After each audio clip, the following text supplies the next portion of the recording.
Hello friends, എല്ലാവർക്കും നമസ്കാരം. നമ്മുടെ ഇഷ്ടപരമ്പരയുടെ ഇന്നത്തെ പുതുപുത്തൻ വിശേഷങ്ങളിലേക്ക് ഏവർക്കും സ്വാഗതം. അങ്ങനെ കാവേരിയുമായിട്ട് സംസാരിച്ചുകൊണ്ടിരിക്കുകയാണ് രാജേശ്വരി. ഓരോരോ കണക്കുകളും ചോദിക്കുന്നതിനൊക്കെ നമ്മുടെ കാവേരി കൃത്യമായിട്ട് മറുപടി പറയുന്നുണ്ട്. എത്രത്തോളം എഫിഷ്യൻ്റ് ആണ് കാവേരി എന്ന് ഒന്ന് നിരീക്ഷിക്കാൻ വേണ്ടിയിട്ടാണ് കേട്ടോ നമ്മുടെ രാജേശ്വരി ഇപ്പോൾ ഇങ്ങനൊരു ചോദ്യം ചെയ്യലൊക്കെ. അപ്പം പെട്ടെന്ന് ഒരു 5000 രൂപയുടെ കുറവ് കാണുക. അപ്പം അതെവിടെ പോയെന്ന് രാജേശ്വരി ചോദിക്കുമ്പം പെട്ടെന്ന് നമ്മുടെ കാവേരി പറയും, അത് ആസിഫ് എടുത്തതാ മേഡം എന്ന് പറയണം. അപ്പം ആസിഫിനെ വിളിക്കുക. എന്താ ആൻറ്റി എന്ന് ചോദിച്ചുകൊണ്ട് പേടിച്ച് വരച്ച് ആസിഫ് രാജേശ്വരിയുടെ അടുത്തേക്ക് ചെല്ലുകയാണ്. നീ ഈ 5000 രൂപ എന്തിനാണ് എടുത്തത്? കഴിഞ്ഞ മാസത്തെ കണക്കിൽ ഒരു 5000 രൂപയുടെ കുറവുണ്ടല്ലോ എന്ന് ചോദിക്കുക. അത് പിന്നെ ആൻറ്റി പച്ചക്കറികളും പലവ്യഞ്ജനങ്ങളും മേടിക്കാൻ എടുത്തതായിരിക്കും എന്ന് പറയാം. അപ്പം കാവേരി പറയും, ഇല്ല മേഡം, അതിന് വേറെ പൈസ എടുത്തതായിട്ട് ഇതിൽ എഴുതിയിട്ടുണ്ട് എന്ന് പറയണം. അങ്ങനെയാണെങ്കിൽ ട്രാവൽസിന് കൊടുക്കാനായിരിക്കും, അതും ഇതിൽ എഴുതിയിട്ടുണ്ട് മേഡം എന്ന് കാവേരി പറയാം. എങ്കിൽ പിന്നെ എനിക്ക് ആലോചിക്കട്ടെ ആൻറ്റി എന്ന് പറയാം. മനസ്സിലാകുന്നുണ്ട്, കഴിഞ്ഞ മാസത്തെ കണക്കായതുകൊണ്ട് നിനക്ക് മറവി സംഭവിച്ചതായിരിക്കും. അത് സാരമില്ല, നീ ആലോചിച്ച് കൃത്യമായിട്ട് എന്താണെന്ന് പറഞ്ഞാൽ മതി. ഇനി പറയാൻ പറ്റിയില്ലെങ്കിൽ 5000 രൂപ ഈ മാസത്തെ ശമ്പളത്തിൽ നിന്ന് അങ്ങ് പിടിക്കും, മനസ്സിലായോ? കാവേരി, ഇന്ന് വൈകുന്നേരത്തിനുള്ളിൽ ഇവൻ കണക്ക് കാര്യങ്ങൾ കറക്റ്റായിട്ട് പറഞ്ഞില്ലെങ്കിൽ ഈ മാസത്തെ ശമ്പളത്തിൽ നിന്ന് 5000 രൂപ കുറച്ച് ഇവന് കൊടുക്കാൻ പാടുള്ളൂ. അതെന്നെ ഒന്ന് ഓർമ്മിപ്പിക്കണം എന്ന് പറയണം കേട്ടോ. അപ്പം ശരി മേഡം എന്ന് കാവേരി പറയാം. എന്നിട്ട് രാജേശ്വരി അവിടെ നിന്ന് എഴുന്നേറ്റ് പോവാണേ. അപ്പം ആസിഫ് കാവേരിയുടെ അടുത്തേക്ക് ചെന്നിട്ട് ചോദിക്കുക, നീ എന്താ എഴുതി കുറിക്കുന്നത് എന്ന് ചോദിക്കുക. അത് 5000 രൂപയുടെ കാര്യം മറന്നു പോകാൻ പാടില്ലല്ലോ. ആസിഫിന് ഈ മാസം ശമ്പളത്തിൽ നിന്ന് കുറയ്ക്കാനുള്ളതല്ലേ, അത് ഞാനൊന്ന് എഴുതി വെച്ചതാ, ഞാൻ മറക്കാൻ പാടില്ലല്ലോ. രാജശ്രീ മേഡത്തെ എനിക്ക് ഓർമ്മിപ്പിക്കേണ്ടതല്ലേ എന്ന് ചോദിക്കുക. പോടി മഹാഭാവി എന്നും പറഞ്ഞിട്ട് ആസിഫ് അങ്ങോട്ട് പോകാനായിട്ട് തുടങ്ങുമേ. എന്നിട്ട് തിരിഞ്ഞു നിന്നിട്ട് പറയും, അതെ കാവേരി, ഈ റിസോർട്ടിലെ കണക്കിലും കാര്യങ്ങളിലൊക്കെ ചെറിയ വശപ്പിച്ചൊക്കെ അങ്ങോട്ടും ഇങ്ങോട്ടൊക്കെ വരാറുണ്ട്. അത് ആൻറ്റി കാര്യമായിട്ടൊന്നും എടുക്കാറില്ല. ഇപ്പം തന്നെ ഈ 5000 രൂപ ശമ്പളത്തിൽ നിന്ന് കുറയ്ക്കുമെന്നൊക്കെ വെറുതെ പറഞ്ഞതാ, നീ ആയിട്ട് അതൊന്നും ഓർമ്മിപ്പിക്കാൻ നിൽക്കണ്ട കേട്ടോ എന്ന് പറയുകയാണേ. നമുക്ക് നോക്കാം എന്ന് പറഞ്ഞ് കാവേരി അപ്പം ചിരിച്ചുകൊണ്ടിരിക്കുക. ആസി നിവിൻ്റെ അടുത്തേക്ക് ചെല്ല, നിനക്ക് മതിയായോടാ, അവളൊരു വടയക്ഷിയാടാ, വടയക്ഷി, എൻ്റെ രക്തം മുഴുവൻ ഊറ്റി കുടിക്കാൻ വന്ന വടയക്ഷി. ഇപ്പം തന്നെ 5000 രൂപ എൻ്റെ കയ്യിൽ നിന്ന് അവൾ കാരണം പോകാൻ പോകുന്നത് എന്ന് പറയണം. നീ എന്തൊക്കെയാ പറഞ്ഞത്? കാവേരി ഇവിടെ നിന്ന് ഇറക്കി വിടുന്നു, എന്നിട്ട് ഇവിടെ നിന്ന് ഇറങ്ങിപ്പോകുന്നത് നീയാണെന്നാ തോന്നുന്നത്. ജസ്റ്റ് മിസ്സല്ലേടാ നിൻ്റെ ജോലി പോകാതിരുന്നത്. അമ്മയ്ക്ക് എന്തോ നല്ല മൂടാ, അല്ലെങ്കിൽ പൊന്നു മോനെ ആസി, നിന്റെ ജോലി ഇന്നത്തോടുകൂടി അതോ ഗതി. ദേടാ, നിന്റെ കരുനാക്ക് വളച്ച് നീ ഒന്നും മിണ്ടരുത് എന്നും പറഞ്ഞ് ആസിഫ് അവിടെ നിന്ന് അങ്ങോട്ട് പോവാണ് കേട്ടോ. അപ്പം നമ്മുടെ കാവേരിയുടെ അമ്മയോടുള്ള പെരുമാറ്റമൊക്കെ കാണുന്ന നിവിൻ്റെ മനസ്സ് നിറയുക. അപ്പം മിടുക്കിയാണ്, അമ്മയേക്കാൾ മിടുക്കിയാണ് നീ. ഇത്ര പെട്ടെന്ന് തന്നെ റിസോർട്ടിൻ്റെ കാര്യങ്ങളൊക്കെ നീ പഠിച്ചെടുത്തല്ലോ. ഈ റിസോർട്ടിൻ്റെ എന്നെയും മുന്നോട്ട് കൊണ്ടുപോകാൻ നിനക്ക് കൊണ്ടേ സാധിക്കൂ. അതിനുള്ള കഴിവും മിടുക്കും ഒക്കെ നിനക്കുണ്ട്. പതിയെ പതിയെ അമ്മ നിന്നെ അംഗീകരിക്കുകയും ചെയ്യും. അങ്ങനെ ഒരു അവസ്ഥ വരുമ്പം ഞാൻ തന്നെ അമ്മയോട് നമ്മുടെ കാര്യം പറയും. ആദ്യം എൻ്റെ ഈ 1 വേ ലവ് 2 വേ ആകട്ടെ, എന്നിട്ട് അമ്മയോട് പറയാം എന്നൊക്കെ പറഞ്ഞ് ഇങ്ങനെ സന്തോഷത്തോടെ നിവിൻ ഇങ്ങനെ നിൽക്കുകയാണ് കേട്ടോ. ഇതേ സമയം സ്നേഹതീരത്താണെങ്കിൽ മുറിയൊക്കെ ഒരുക്കിയത് ഡെക്കറേറ്റ് ചെയ്തുകൊണ്ടൊക്കെ ഇരിക്കുകയാണ് നമ്മുടെ ഗംഗ. ചെടിച്ചട്ടികളും ചെടികളും ഒക്കെ വെച്ച് ഭംഗിയാക്കുക. പെട്ടെന്നാണ് നീള അങ്ങോട്ടേക്ക് നമ്മുടെ വിനീതിനെ വിളിച്ചുകൊണ്ട് വരുന്നത്. വിനീതേട്ട, ഇതാട്ടോ ഞങ്ങൾ ഗസ്റ്റുകൾക്കായിട്ട് ഉണ്ടാക്കിയ റൂം. എങ്ങനെയുണ്ട്? അടിപൊളിയായിട്ടില്ലേ? ഞങ്ങൾ സെറ്റപ്പായിട്ട് ഇന്നലെ രാത്രി ഒരുക്കിയെടുത്തതാ. കൊള്ളാലോ മോളെ, നന്നായിട്ടുണ്ട് എന്ന് അപ്പോൾ വിനീത് പറയണം കേട്ടോ. ഇപ്പം ഗംഗയ്ക്ക് പഴയതുപോലെ വിനീത് അടുത്ത് വരുമ്പോഴോ യാതൊരുവിധ ബുദ്ധിമുട്ടുകളും ഇല്ല. വിനീതിനോടുള്ള നന്ദിയും കടപ്പാടും മാത്രമേ അവളുടെ മുഖത്ത് കാണാനുള്ളൂ കേട്ടോ. അപ്പം സ്നേഹത്തോടെയുള്ള നമ്മുടെ ഗംഗയുടെ പെരുമാറ്റം കാണുമ്പോൾ തന്നെ വിനീതിൻ്റെ മനസ്സ് നിറയുക. പക്ഷെ അമ്മ സമ്മതിക്കുന്നില്ല. വിനീതേട്ടാ, ഇവിടെ ഇങ്ങനെ ഹോം സ്റ്റേ ഒന്നും തുടങ്ങണ്ടെന്ന് അമ്മ പറയുന്നത് എന്ന് പറയണേ. അപ്പം അത് കേട്ടുകൊണ്ട് ശാരദ അങ്ങോട്ട് വരിക. അപ്പോൾ പറയും, എൻ്റെ പൊന്നു മോനെ, ഇവളുമാൽ ഈ പറയുന്നതിനൊക്കെ തുള്ളാൻ നിന്നാൽ എനിക്കതിനെ നേരം കാണുള്ളൂ. എവിടെയോ കിടക്കുന്ന ആൾക്കാരെയൊക്കെ പിടിച്ച് വീട്ടിൽ താമസിപ്പിക്കുക എന്ന് വെച്ചാൽ ഇവിടെ ഈ 3-4 പെൺപിള്ളേർ മാത്രമുള്ള വീടാ, ഒരാൺ തുണ പോലും ഇല്ല. അങ്ങനെയുള്ളപ്പം എന്ത് വിശ്വസിച്ച ആൾക്കാരെയൊക്കെ വിളിച്ച് ഇവിടെ കയറ്റുക? അതുമല്ല, ഏതൊക്കെ നാട്ടിലുള്ളവരാണെന്ന് നമുക്ക് പറയാനും പറ്റില്ല. എന്തെങ്കിലും പ്രശ്നം ഉണ്ടായാലേ ഞങ്ങൾ തന്നെ കഷ്ടപ്പെടേണ്ടേ എന്ന് ചോദിക്കുക. അത് കേൾക്കുമ്പോഴത്തേക്കും വിനീത് പറയും, അമ്മായി, ഹോം സ്റ്റേ ഒന്നും ഇപ്പം സർവ്വസാധാരണമാണ്, അങ്ങനെ പേടിപ്പെടുത്തുന്ന ഒന്നുമില്ലെന്നേ. ഇതിലൊന്നും ഒരു പുതുമയില്ല.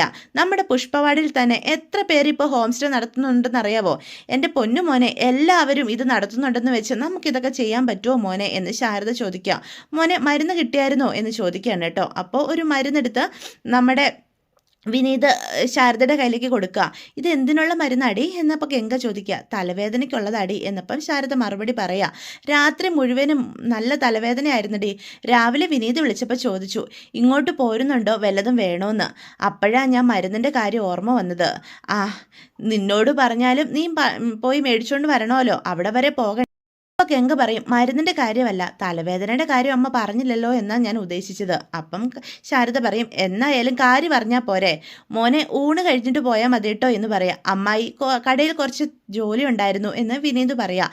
ജോലി ഉണ്ടെന്നൊക്കെ എനിക്കും അറിയാം, എന്തായാലും ഊണ് കഴിക്കാൻ സമയം വേണമല്ലോ, അത് ഇവിടെ ചിലവായിക്കോട്ടെ എന്ന് ശാരദ പറയാണ് കേട്ടോ. അപ്പം വിനീത് എന്ത് മറുപടി പറയാതെ നിൽക്കുക. എത്ര കാലമായി ഇവിടുന്ന് വല്ലോ നീ കഴിച്ചിട്ട്, ഇന്ന് നീ കഴിച്ചിട്ട് പോയാൽ മതി എന്ന് പറയാണ് കേട്ടോ. അപ്പം ഗംഗയെ നോക്കുകയാണ് നമ്മുടെ വിനീത്. അപ്പം ഒരു ചെറിയ പാക്കറ്റ് ഗംഗയുടെ കയ്യിലേക്ക് കൊടുക്കുക. എന്നിട്ട് പറയും ഇത് എംബ്രോയ്ഡറി ചെയ്യാനുള്ള സാധനങ്ങൾ, ഇതൊന്നും ഇവിടെ കിട്ടാനില്ലായിരുന്നു, ഞാൻ ടൗണിൽ പോയി മേടിച്ചതാ എന്ന് വിനീത് ഗംഗയോട് പറയണേ കേട്ടോ. അല്ല എത്രയായി എന്ന് ഗംഗ അപ്പം ചോദിക്കുവേ.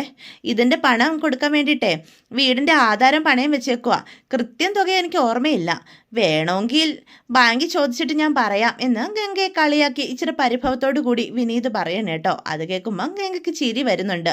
വിനീതിൻ്റെ ഈ പെരുമാറ്റമൊക്കെ ഇപ്പം ഗംഗയ്ക്കും ഇഷ്ടപ്പെടും. അപ്പം നീള വിനീതിനോട് ചോദിക്കും ഞങ്ങൾ എത്ര കഷ്ടപ്പെട്ട ഇതൊക്കെ ശരിയാക്കിയതെന്ന് വിനീതേട്ടന് അറിയാവോ, പക്ഷെ അമ്മ സമ്മതിക്കുന്നില്ലല്ലോ, അതൊക്കെ നമുക്ക് ശരിയാക്കാന്നേ, അമ്മയെ കൊണ്ട് സമ്മതിപ്പിക്കുന്ന കാര്യം ഈ വിനീതേട്ടൻ ഏട്ടുന്നേ, നീ സങ്കടപ്പെടാതിരിക്കുക എന്ന് നിളയോട് പറയാം. അല്ല ഹോം സ്റ്റേക്ക് നിങ്ങൾ പേരെന്തെങ്കിലും കണ്ടുപിടിച്ചായിരുന്നോ എന്ന് വിനീത് അപ്പം ചോദിക്കും. ഗംഗ വിനീത് മേടിച്ചുകൊണ്ട് വന്ന സാധനങ്ങളൊക്കെ നോക്കുന്ന തിരക്കിലാണ് കേട്ടോ. ഒരു പേര് ഞങ്ങൾ കണ്ടുപിടിച്ച് വെച്ചിട്ടുണ്ട്, അരവിന്ദനാൻ്റെ ഡോട്ടേഴ്സ് എങ്ങനെയുണ്ട് എന്ന് ഗംഗ ചോദിക്കുക. കുറച്ച് നീണ്ടുപോയില്ലേ എന്ന് അപ്പം വിനീത് പറയാ. നമുക്ക് അരവിന്ദൻ ഡോക്ടേഴ്സിൽ പോയി താമസിച്ചാലോ എന്നൊന്നും ഗസ്റ്റ് പറയില്ല. ഹോം സ്റ്റേയുടെ പേരൊക്കെ കുറച്ച് ചെറുതായിരിക്കണം, നല്ല ക്യൂട്ടായിട്ടുള്ളത്, ആൾക്കാർക്ക് പെട്ടെന്ന് ക്യാച്ചപ്പ് ചെയ്യാൻ പറ്റുന്നത്, ആകർഷണീയമായ ഒന്ന് എന്ന് പറയൂട്ടോ. പെട്ടെന്ന് നമ്മുടെ വിനീത് പറയണ കേട്ടോ ഗംഗ ഹോം സ്റ്റേ അതെങ്ങനെയുണ്ട്, അടിപൊളിയല്ലേ, ചെറിയ പേരാണ് താനും, പറയാനൊക്കെ എളുപ്പമുണ്ട്, പിന്നെ നല്ല ക്യൂട്ട് പേരാണല്ലോ എന്ന് പറയാൻ കേട്ടോ. അപ്പം നമ്മുടെ ഗംഗയ്ക്ക് ചിരി വരിക. ഗംഗ പെട്ടെന്ന് ഒന്നും മിണ്ടാതെ റൂമിന് പുറത്തേക്ക് പോവുകയാണേ. അപ്പോൾ വിനീത് അത് നോക്കി നിൽക്കുക. നിളയോട് അപ്പം ചോദിക്കും ചേച്ചിക്ക് ഇഷ്ടപ്പെട്ടില്ലെന്ന് തോന്നുന്നു. അല്ല മോളെ, ചേച്ചിക്ക് മാത്രമല്ല എനിക്കും ഇഷ്ടപ്പെട്ടില്ല, എൻ്റെ പേരിട്ടാൽ എന്താ കുഴപ്പം? ഹോ എന്താ നിള ഹോം സ്റ്റേ ക്യൂട്ടല്ലേ, ഷോർട്ടല്ലേ, ഇട്ടോ, ആര് പറഞ്ഞു വേണ്ടത്, നീ നിൻ്റെ പേരിട്ടോ, എന്നാൽ അങ്ങനെ ഇപ്പോൾ ഇടുന്നില്ല എന്ന് പറയാം. പിന്നെ കാവേരി ചേച്ചി യമുന ചേച്ചിയും കൂടി വരട്ടെ, എന്നിട്ട് തീരുമാനിക്കാം ഏത് പേരെ ഇടണ്ടേന്ന്.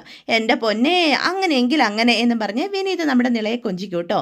അങ്ങനെയാണ് നിങ്ങൾ എല്ലാവരോട് തീരുമാനിച്ച് നിങ്ങൾക്ക് ഇഷ്ടപ്പെട്ടൊരു നല്ല പേര് ഇടുന്നേ എന്ന് പറയാം. അപ്പോൾ രാത്രി കാവേരി കൂടി വന്നു കഴിയുമ്പം അവരെല്ലാവരും പേര് കണ്ടുപിടിക്കാൻ വേണ്ടി വളരെയേറെ ചിന്തയിൽ ഇങ്ങനെ ഇരിക്കുകയാണ് കേട്ടോ. ഇത്രയൊക്കെ ആയിട്ട് ഒരു പേര് കിട്ടിയില്ലല്ലോ എന്നൊക്കെ അപ്പം നിള പറയണം. ഹോം സ്റ്റേക്ക് എൻ്റെ പേരിടാന്നാ വിനീതേട്ടൻ പറഞ്ഞത്, പോടി എൻ്റെ പേരിടാനല്ലേ പറഞ്ഞത് എന്ന് അപ്പോൾ ഗംഗ ചോദിക്കുക.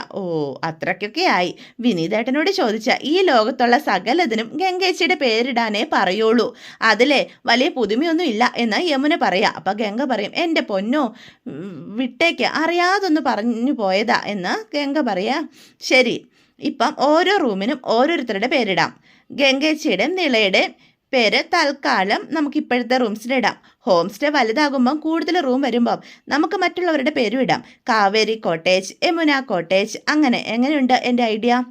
അയ്യോ അപ്പോൾ അച്ഛനെ വിട്ട് കളഞ്ഞു എന്ന് നിള ചോദിക്കുക. അച്ഛൻ മാത്രമല്ല അമ്മയും അച്ഛമ്മയും എല്ലാം ഓരോ കോട്ടേജിൻ്റെ പേര് വരും, നമ്മൾ റൂമുകൾ അങ്ങ് പണിത് കൂട്ടാൻ പോവല്ലേ എന്ന് കാവേരി പറയും കേട്ടോ. അങ്ങനെയൊക്കെയാണ് കൊള്ളാം, പക്ഷേ ഹോം സ്റ്റേക്ക് മൊത്തമായിട്ടൊരു പേര് വേണമല്ലോ എന്ന് കാവേരി പറയാം. അത് ശരിയാ, നമ്മുടെ 4 പേരുടെ പേര് ഒരുമിച്ചുള്ളതായിരുന്നെങ്കിൽ കൊള്ളായിരുന്നു എന്ന് യമുന പറയാം. അത് സൂപ്പറാ, എല്ലാവരുടെയും പേര് ഉൾപ്പെടുന്ന ഒരു പേരായിരിക്കണം. അപ്പോൾ ഗംഗ പറയും നദികളുടെ പേരല്ലേ അച്ഛൻ നമുക്ക് ഇട്ടിട്ടുള്ളത്, 4 നദികളും കൂടി ചേരുമ്പോൾ മഹാനദി, അങ്ങനെ ആയാലോ എന്ന് ഗംഗ ചോദിക്കുക. അപ്പം നിള പറയും അത് പൊളി. അപ്പോൾ കാവേരിയും പറയും അത് പൊളി, മഹാനദി ഹോം സ്റ്റേ അത് പൊളിച്ചടുക്കി എന്ന് യമുന പറയാം. തകർപ്പൻ പേരാണ്, അടിപൊളിയായിട്ടുണ്ട്. അങ്ങനെ മഹാനദി ഹോം സ്റ്റേ ഫിക്സ്ഡ്, എങ്ങനെയുണ്ട് എന്ന് പറയാം. ഇതെന്തായാലും പൊളിക്കും എന്ന് യമുന അപ്പം പറയുകയാണേ. എന്നാൽ ഞാൻ ഇപ്പം തന്നെ വിനീതേട്ടനെ വിളിച്ച് പറയട്ടെ എന്ന് നിള പറയാം. സമാധാനമായിട്ട് നമുക്ക് പിന്നെ പറയാടി എന്ന് കാവേരി പറയാം. വേണ്ട ഇപ്പം തന്നെ പറയണം എന്ന് പറഞ്ഞ് നിള വിനീതിനെ ഫോൺ ചെയ്യുവാണ് കേട്ടോ.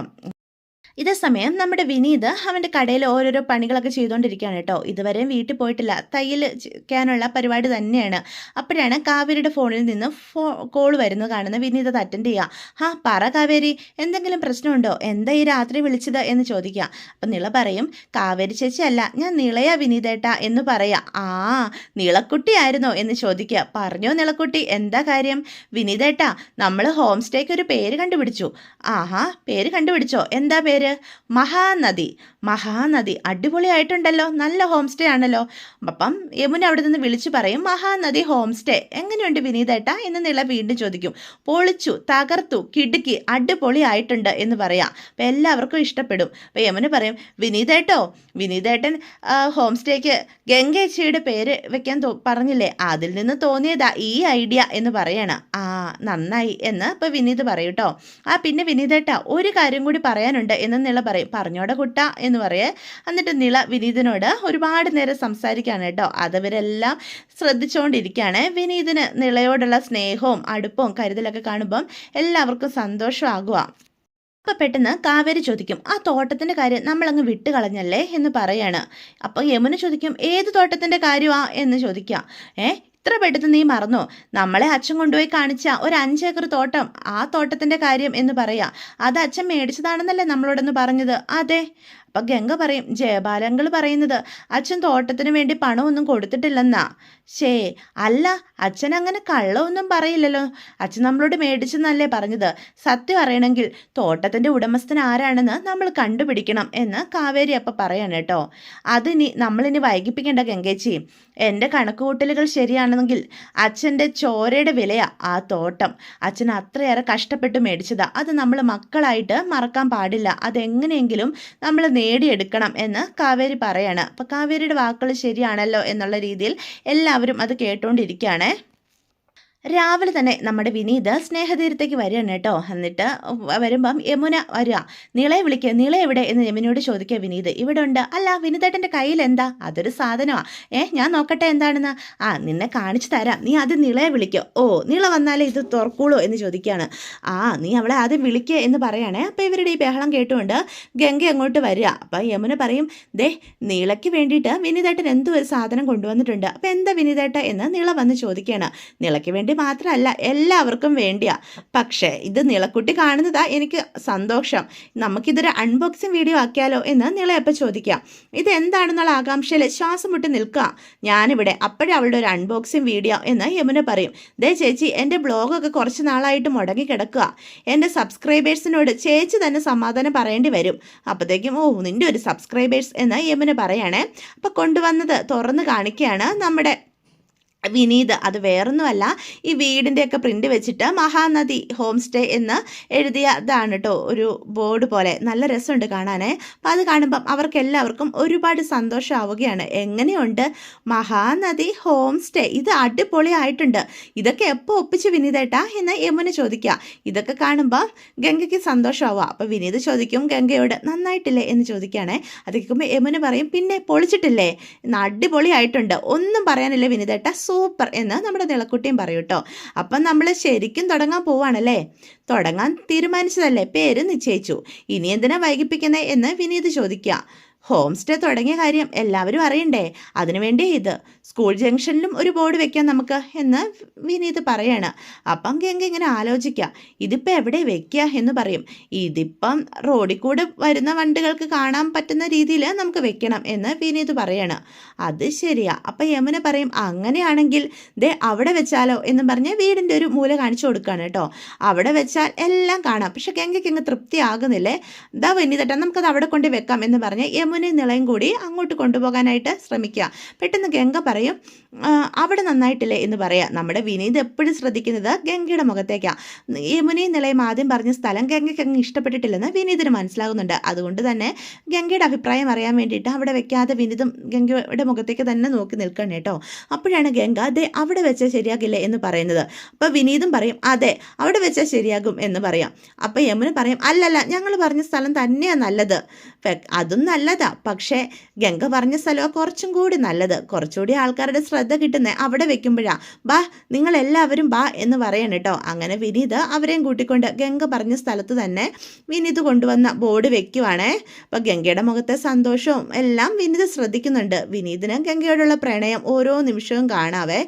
ഇതേ സമയം തന്നെയാണ് ഈ പെൺകുട്ടികളുടെ ബഹളം കേട്ടുകൊണ്ട് ശാരദ അങ്ങോട്ട് വരുന്നത്. എന്താ ഇവിടെ, ഇതെന്നതാ വിനീതേ എന്ന് ചോദിക്കുക. എന്താണെന്ന് അമ്മ നോക്ക് എന്ന് നിള പറയൂട്ടോ. കണ്ടോ കൊള്ളാലേ എന്ന് ചോദിക്കുക. എന്താ വിനീത ഇത് എന്നപ്പോൾ ശാരദ പറയും, ഇവരുടെ വർത്തമാനം കേട്ട് നീയും തുള്ളാൻ തുടങ്ങുവാണോ? കുട്ടികൾ ആഗ്രഹിച്ചതല്ലേ അമ്മായി എന്ന് ചോദിക്കുക. കുട്ടികൾ കോലുമുട്ടായോ ബലൂണോ ആഗ്രഹിക്കുന്ന പോലെയാണോ വിനീത ഇത്? ഇതൊക്കെ അത്ര പെട്ടെന്ന് തുടങ്ങേണ്ട കാര്യമല്ല. നമ്മളെ കൊണ്ട് നടക്കാത്ത കാര്യത്തിന് വേണ്ടിയാ വെറുതെ ഇങ്ങനെ പണം ചെലവാക്കുന്ന വിനീത എന്ന് ചോദിക്കാം. ആര് പറഞ്ഞമ്മായി നടക്കുകയല്ലെന്ന്? ഈ പുഷ്പവാടിയിൽ എത്ര ഹോം സ്റ്റേ ഉണ്ട്? പുഷ്പവാടിയിൽ ഒരുപാട് ഹോം സ്റ്റേ ഉണ്ടായിരിക്കും, പക്ഷേ 6 പെണ്ണുങ്ങൾ മാത്രമുള്ളൊരു വീട് ഇതുപോലെ ഇല്ല എന്ന് പറയാം. അങ്ങനെയുള്ളൊരു വീട്ടിൽ അന്യരെ കെട്ടി എങ്ങനെയാണ് താമസിപ്പിക്കുക? അതൊന്നും പ്രശ്നമല്ല അമ്മായി, ഞാനില്ലേ ഇവിടെ എന്ന് വിനീത് ചോദിക്കാം.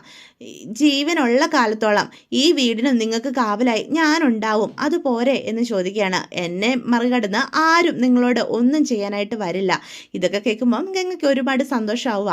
അമ്മായി തൽക്കാലം സമ്മതം കൊടുക്ക്, എല്ലാവരും ആഗ്രഹിച്ചൊരു കാര്യമല്ലേ, നമുക്കെല്ലാവർക്കും കൂടി അടിച്ചു പൊളിക്കാം. അങ്ങനെ നമ്മുടെ ശാരദയെ കൊണ്ട് വിനീത് സമ്മതിപ്പിക്കുകയാണ് കേട്ടോ. അപ്പോൾ ഇതെല്ലാം ശ്രദ്ധിക്കുന്ന ഗംഗയ്ക്ക് ഒരുപാട് സന്തോഷമാവുകയാണേ. അങ്ങനെ അവരെല്ലാവരും കൂടി സന്തോഷത്തോടു കൂടി അകത്തേക്ക് കയറി പോവുകയാണേ. ഇതേ സമയം കാവേരി റിസോർട്ടിൽ ജോലി ചെയ്തുകൊണ്ടിരിക്കുക. അപ്പം ആസിഫ് അങ്ങോട്ട് വരിക. എന്നിട്ട് ചോദിക്കും, കാവേരി ഒരു 3000 രൂപ വേണം. എന്തിനാ ആസിഫേ എന്നപ്പോൾ കാവേരി ചോദിക്കേ, മാർക്കറ്റിൽ പോകാനാ എന്ന് പറയും. കാവേരി അപ്പോൾ കാശെടുത്ത് എണ്ണി തിട്ടപ്പെടുത്തി ആസിഫിന് കൊടുക്കാനായിട്ട് തുടങ്ങുക. അപ്പോൾ ആസിഫ് പറയും, എൻ്റെ കാവേരി അത് എണ്ണൊന്നും വേണ്ട, 3000 രൂപയേ ഉള്ളൂ, നീ അത് ഞെക്കിപ്പിച്ച് കീറിക്കളയരുത്, കീറിക്കളഞ്ഞാലേ ഈ പൈസയൊന്നും വിലയില്ലാതായി പോകും. പണമല്ലേ, നമ്മളെല്ലാത്തിനും ഒരു കണക്ക് വെക്കണമല്ലോ ആസിഫേ, ഇതേ ഞാനിതിവിടെ എഴുതുന്നുണ്ടേ എന്ന് പറയാണ്. ഇതിന് എഴുതിയിരിക്കുന്ന 5000 രൂപ ഇതുവരെയും വെച്ചിട്ടില്ല എന്നപ്പോൾ കാവേരി ചോദിക്കും. 3000 കൂടി ആകുമ്പോൾ ഈ മാസത്തെ ശമ്പളം നഹി എന്ന് പറഞ്ഞാൽ നഹി എന്ന് കാവേരി പറയൂട്ടോ. അപ്പോൾ ആസിക്കങ്ങ് ദേഷ്യം വരിക. ആസി അവിടെ നിന്ന് അങ്ങോട്ട് കടന്നു പോവാം. ഏത് നേരത്താണാവോ ഇവളെ പിടിച്ച് ഇവിടെ ഇരുത്താൻ അവൻ്റെ ഒപ്പം ഞാനും കൂടിയത്, എനിക്കിത് തന്നെ വരണം എന്ന് പറയണേ. പെട്ടെന്ന് റിസോർട്ടിലേക്ക് കുറച്ച് ഗസ്റ്റുകൾ കയറി വരികയാണ് കേട്ടോ. ഒരു തമിഴ് ഫാമിലിയാണ് അങ്ങോട്ടേക്ക് വരുന്നത്. അപ്പം കാവേരി അവരെ കണ്ടു കഴിയുമ്പം നമസ്കാരം sir, how can I help you എന്നൊക്കെ ഇങ്ങനെ ചോദിക്കാം. ഇവിടെ റൂം ഇറുക്ക എന്ന് അവർ തമിഴിൽ ഇങ്ങനെ ചോദിക്കുകയാണ്. നിങ്ങൾക്ക് തമിഴാ എന്ന് അപ്പോൾ കാവേരി തിരിച്ച് ചോദിക്കുക. അതെ, ഉങ്ങൾക്ക് എത്ര റൂം വേണം എന്നൊക്കെ കാവേരി ചോദിക്കുകയാണ് കേട്ടോ. അപ്പോൾ പറയും ഒരു റൂം എത്ര റേറ്റ് എന്നൊക്കെ അവർ തമിഴിലാണ് ചോദിക്കുന്നത്. അപ്പോൾ പറയും ഒരു റൂമിന് 12,000 രൂപയാണ് എന്ന് പറയാം. അത് കേൾക്കുമ്പോൾ പറയും ഒരു റൂമിന് ഒരു ദിവസത്തേക്ക് 12,000 രൂപയോ എന്ന് അവർ ചോദിക്കുക. അപ്പം അവരുടെ കൂടെ ഉള്ള വൈഫ് പറയും, അയ്യോ അത് ഇത്രയും തുകയ്ക്കൊന്ന് റൂം എടുക്കാൻ നമുക്ക് സാധിക്കില്ല, അത് വേണ്ട, ഒരു ദിവസത്തേക്കൊക്കെ 12,000 രൂപ എന്ന് പറഞ്ഞാൽ അത് വളരെയധികം കൂടുതലാണ്, അതുകൊണ്ട് നമുക്ക് വേറെ എവിടെയെങ്കിലും നോക്കാം എന്ന് പറയാം. അത് കേൾക്കുന്ന ഹസ്ബൻഡ് പറയും, ഇവിടെ നിങ്ങളുടെ പരിചയത്തിൽ കുറച്ചും കൂടി വില കുറഞ്ഞ റൂമുകൾ കിട്ടുന്ന സ്ഥലമുണ്ടോ എന്ന് ചോദിക്കുക. ഉണ്ട് സാർ എന്ന് അപ്പോൾ കാവേരി പറയണേ, എൻ്റെ വീട് ഒരു ഹോം സ്റ്റേ ആണ്, അവിടെ ഇത്രയും വിലയൊന്നുമില്ല, നിങ്ങൾ ഉദ്ദേശിക്കുന്ന രീതിയിൽ നിങ്ങൾക്കൊരു ഫാമിലി അറ്റ്മോസ്ഫിയർ കിട്ടുന്ന രീതിയിലാണ് അവിടെ എല്ലാം ഒരുക്കിയിരിക്കുന്നത്, എങ്കിൽ ആ അഡ്രസ്സ് ഒന്ന് തരുമോ, ഞങ്ങളൊന്ന് അവിടെ പോയി നോക്കട്ടെ എന്ന് പറയണം കേട്ടോ. അത് കേൾക്കുമ്പോൾ കാവേരി പറയും, അവിടെ മഹാനദി ഹോം സ്റ്റേ എന്ന് ബോർഡ് വെച്ചിട്ടുണ്ട്, അവിടേക്ക് ചെന്നാൽ മതി, നിങ്ങളെ കാത്ത് അവിടെ ആൾക്കാർ നിൽക്കുന്നുണ്ടാവും, ഞാൻ പറഞ്ഞോളാം എന്ന് പറയണം. അങ്ങനെ അവരെ കാവേരി തൻ്റെ വീട്ടിലേക്ക് വിടുകയാണ് കേട്ടോ.